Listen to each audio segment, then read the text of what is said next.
di jam kosong. Alhamdulillah. Ini saya mau mengganggu waktunya sebentar. Kemarin saya menghubungi ibu saya. Ini saya mau lakukan supervisi di kelas ibu. Ya. Nanti saya akan mengetahui bagaimana ibu mengajar di kelas dan hal-hal apa yang sudah ibu lakukan atau belum lakukan di kelas. Ya. Kita mulai ya Bu. Ibu mengajar di kelas 2 ya Bu di sekolah kita.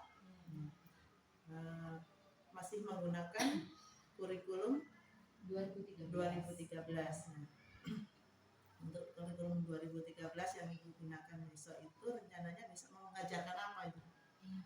Baik Bu Dian, jadi untuk pembelajaran di kelas 2 besok itu sudah masuk ke tema 3 subtema 2.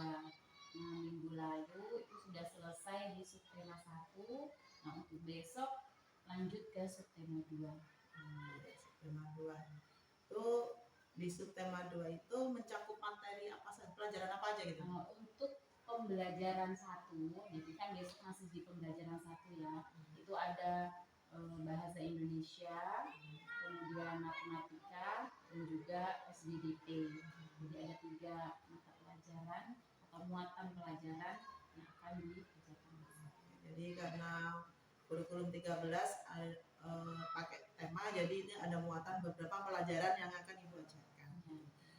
Untuk indikator dan tujuan pembelajaran yang Ibu sajikan besok itu apa? Untuk tujuan pembelajaran yang pertama itu bahasa Indonesia ya. Jadi besok kan akan disajikan sebuah denah. Nah, dengan tujuan siswa itu mampu membaca dan memahami denah. Jadi misalnya itu karena ini subtemanya tugasku sehari-hari di lingkungan sekolah, maka denah yang disajikan adalah denah sekolah. Kemudian untuk pembelajaran matematika itu masih melanjutkan tentang mengenal pecahan uang. Nah, jadi masih di tujuan pembelajaran itu. Jadi siswa mampu atau mengerti dan mengenal pecahan uang, mampu menuliskannya dan juga membacanya. Kemudian untuk SBDP itu ke gerak tari, gerakan sehari-hari begitu. Untuk tujuan pembelajaran yang Ibu sajikan itu masih berhubungan dengan lingkungan sekolah ya Bu. Jadi masih dikaitkan dengan tadi Ibu denah sekolah, terus kemudian untuk pecahan uang gitu kan. Pecahan uang karena anak juga membawa uang sehari-hari gitu. Ya. Untuk persiapannya itu seperti apa Bu? Persiapannya yang jelas RPP, kemudian untuk pembelajaran bahasa Indonesia denah, denah itu ada di buku cetak, jadi saya menggunakan denah di buku cetak dan juga ada di kertas undangan, saya bawa juga contoh-contoh denah. Untuk pecahan uang anak-anak sudah membawa sendiri, jadi terkadang saya menunjukkan atau mencari di internet pecahan uang zaman dahulu. Jadi untuk pengetahuan mereka bahwa uang zaman dulu tuh sebegini nih. Misalnya kalau sekarang 100 itu kan nggak bisa dipakai untuk membeli. Nah, zaman dulu 100 itu masih bisa dibelanjakan. Nah, kemudian saya tunjukkan uang pecahan 100 pada zaman dahulu gitu. Jadi untuk perbandingan saja. Persiapannya luar biasa, ini ada denahnya langsung, malah bisa selain ada denah sekolah langsung, itu juga ada dari gambar-gambar yang dari tadi seperti undangan, dan bahkan ini kontekstual sekali Bu, kontekstual sekali, dan kemudian pemahaman anak juga lebih luas lagi itu dari untuk referensinya dengan mata uang zaman dulu. Tujuannya untuk memperluas wawasan. Nah, untuk ini Bu, kan di kelas Ibu muridnya berapa Bu? Ada 7 orang. Oh, 7 orang, Masya Allah. 7 orang. Ya. 7 orang, dari 7 orang itu kan setiap anak itu berbeda-beda Bu. Ada yang bakatnya berbeda-beda. Itu bagaimana Ibu mengakomodir itu pembelajarannya supaya bisa mencakup kebutuhan anak tersebut. Iya.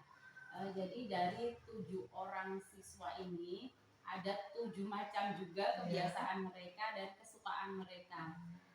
Kalau yang laki-laki ini lebih cenderung aktif. Nah, jadi dia itu aktif, maka rencananya besok itu anak tersebut akan saya ajak untuk mencari-cari denah-denah yang bukan hanya ada di buku tapi juga di HP. Jadi saya bawa HP. Kemudian untuk uang itu dia tuh kan senang banget tuh lari-larian. Iya. Jadi misalnya uang dia itu ada yang 2 ribuan, saya suruh tuker ke kantin gitu. Iya. Jadi biarlah mereka atau anak itu ini sana tuker uangnya. Jadi dia tuh semangat gitu. Kemudian ada juga yang anaknya itu tekun, jadi dia dengan duduk saja itu sudah bisa belajar gitu. Jadi kita memberikan arahan itu dia dengan duduk saja sudah bisa. Jadi itu mungkin ya hanya kita memberi arahan, kemudian menjelaskan itu sudah cukup. Kemudian ada juga anak yang sering ngobrol. Nah, untuk obrolan-obrolan itu rencananya mungkin akan saya ajak untuk mereka diminta berdiskusi tentang denah itu gitu. Jadi misalnya mereka ngobrol berdua atau bertiga gitu, ini ada ini ada sekolahan, sudah sekolah ada sawah misalnya seperti itu.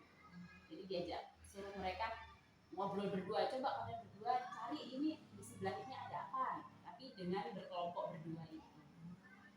Bagus sekali Bu. Ini termasuk pembelajaran yang sudah memenuhi kebutuhan anak itu. Anak